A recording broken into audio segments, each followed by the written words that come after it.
Hello, welcome to another edition of the Pace Report. I'm Brian Pace reporting live here at BB King's here in New York City. When I was growing up, middle school and high school, there was a dynamic R&B group that hailed out of London by the name of Loose Ends, and Carl, Jane, and Steve really kind of solidified not only synth R&B, pop, and soul, but they brought a whole nother dance dynamic to their music, which really kind of changed the landscape of the music. Tonight here on the Pace Report, I'm going to sit down and talk to Jane Eugene, one of the co-founders of Loose Ends, about the origins of the band, what they brought to soul and R&B music, and definitely how pirate radio over in London and overseas helped this group catapult worldwide. Get up if you want to. You can sit down if you want to. You got a party with me, right? Say yay. Hey, for so long, I've been searching for you, baby. So long, I've been loving you, my baby. And the lyrics have gone out my head. Oh, shame.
Let's talk about the origins of the group. I understand that it was based upon a hairstyle or hair, loose end. The name of the group, it was a hair salon. It was a hair salon in Norbury, which is a place that's like maybe 15 miles south of London.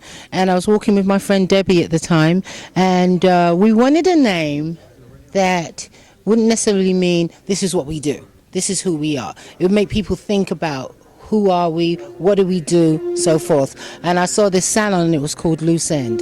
And we call ourselves Loose Ends. Now, you and Steve got together at a party in North London, right? Yes, he was trying to put a make on my girlfriend. He's trying to chat up my friend Debbie, the same one that was my best friend at the time. And he said, I've just come from the Royal College of Music and I'm going to put a band together. And I said, okay, I'll come and sing with you. And he said, okay. And that's how it started, honest to goodness. And I understand he was modeling at the time also. He had just got off tour with, The Jam, and he was also modeling. Yeah. Now, there have been many amalgamations of Loose Ends. In fact, at one time there was 11 members, but you condensed it down to 3. How did that process come about? Well, it came about because we were going to go live, right? So there were like 11 people, and gradually things didn't happen quick enough for everyone, so they ended up with just being the 3 of us at the time. Yeah.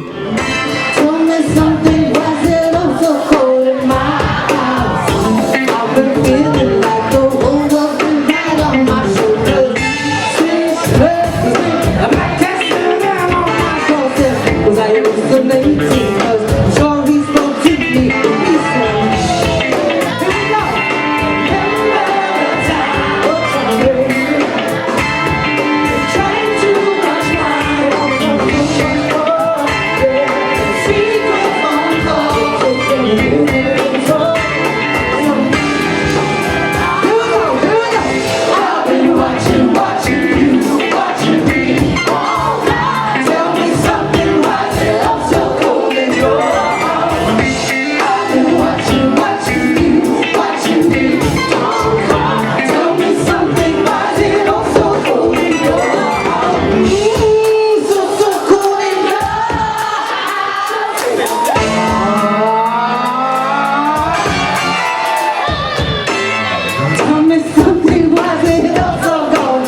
first hit record was In the Sky. Wow, you really are a fan. That came out, that was it. In 1980, that was our first single. You knew nothing about writing a hit single, but that was your hit single. That was a hit single, and then we had Don't Hold Back Your Love. That was the second one. These are songs that people hardly ever know anything about. And then the next one, wow, was was it Hanging on a String, then Dial 999? I think so, yeah. That's when we came together with Nick Martinelli. I love you, Nicky.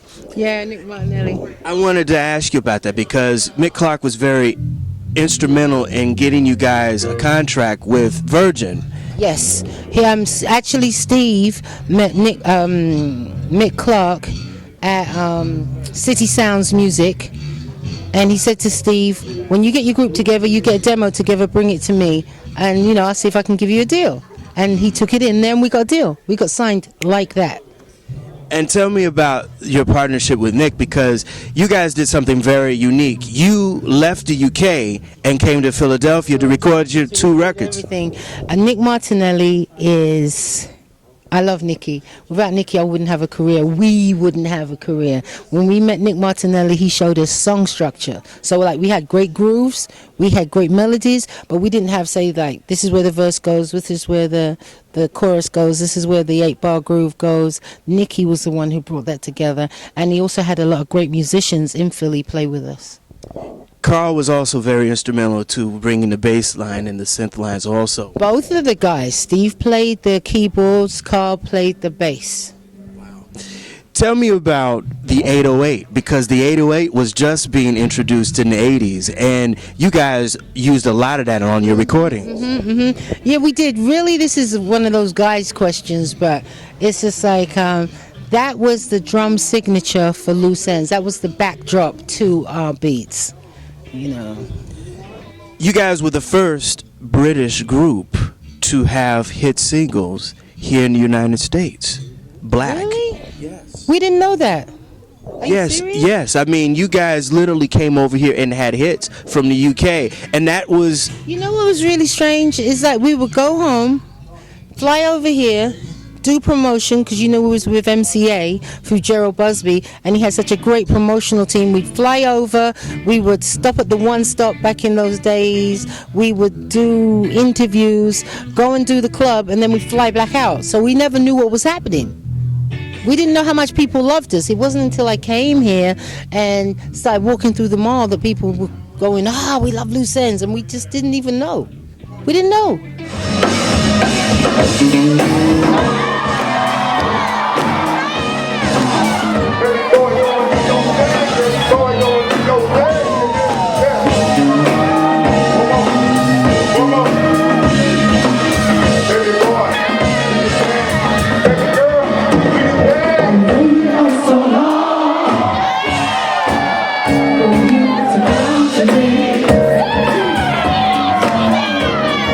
What did I do wrong?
Tell me the origins of Hanging on the String, one of your biggest hits. I didn't realize it at the time, but it was really about my and Carl's relationship. I didn't. I just wrote what was from my heart. Did you ever in a million years, even to this day, realize that this song is still being played in dance halls, clubs, as well as mix sessions on radio? No, no, no. This is what I call a blessing from God. You know what I mean? Where you write something from the heart and you have no idea it's most probably going to outlive you. Because you said outlive you. Your music influenced a lot of other musicians afterwards, and your sound is very relevant now. What is it that Loose Ends brought to the music that was totally different in the 80s? I think it's because we brought English song structure with an American production, right? Which I meant, we thought we were doing the same as Americans, but as it turned out, our song, the way we structured our song was totally different, right? Whereas America's more groove oriented, and then people could ad-lib all the way through, and they got these really powerful, great voices. We wrote these nursery rhyme type melodies, reggae type bass lines with semi-jazz chords. You know what I'm saying? Right. Yeah. And your vocal style, along with Carl, because Carl brought like a little Marvin Gaye to what he did. Not a little. He loved Marvin Gaye. He studied Marvin Gaye. He's got a good voice. Yeah. You know, I want to paint a picture of what was going on in London while in the early 80s. First of all, there wasn't many avenues and outlets for black British bands for their music to be heard, and pirate radio was really, really the crux of where you heard American soul bands as well as reggae. Well, no, we would hear American music being played, but we wouldn't hear homegrown music being played on the national radio. Okay, so if you can imagine, we would have the biggest songs from America coming through, right? But you wouldn't hear any homegrown stuff. We were played on the pirate radio stations. Describe what pirate radio is and tell me how. It was illegal radio. It was illegal radio that was, I don't know if you've seen that movie that was out where they're on a ship.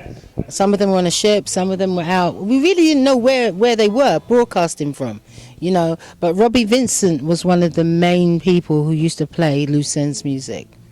Who were some of the musical influences you guys were listening to when you guys were putting this band together? Oh my goodness.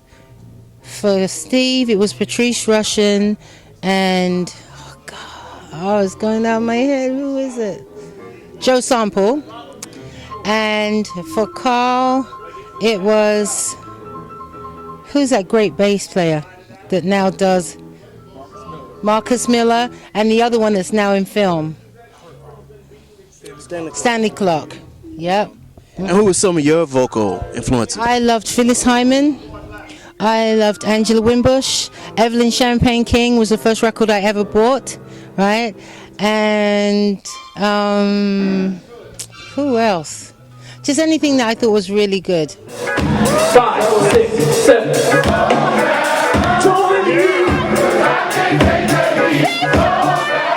What? That's the fellas in New York.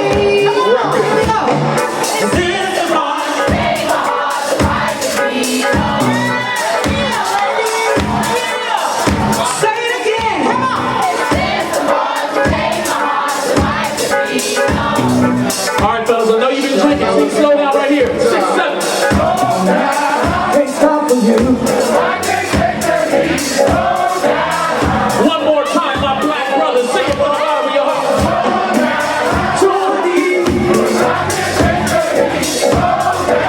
I think the fellas win this, Eugene.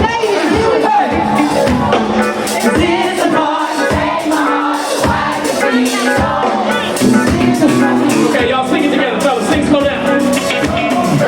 This is the part.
Jane, what does soul music mean to you? Soul music is the backing track of my life. Soul music is music for the soul. Makes you feel good. Music that makes you feel something. You know, to me, music is about what does it make you feel? What does it make you feel inside? What does it make you want to do? You know? That'll do it again for another edition of the Pace Report. I'm Brian Pace, reporting live here at BB King's here in New York City. I'd like to personally thank the incomparable Jane Eugene of Loose Ends for her time, as well as the hospitality from the staff and management here at BB King's here in New York City. As always, please visit my website, www.thepacereport.com, for my weekly column as well as my past segments. Until next time, remember, if it's in the groove, it'll make you move. Until next time, peace.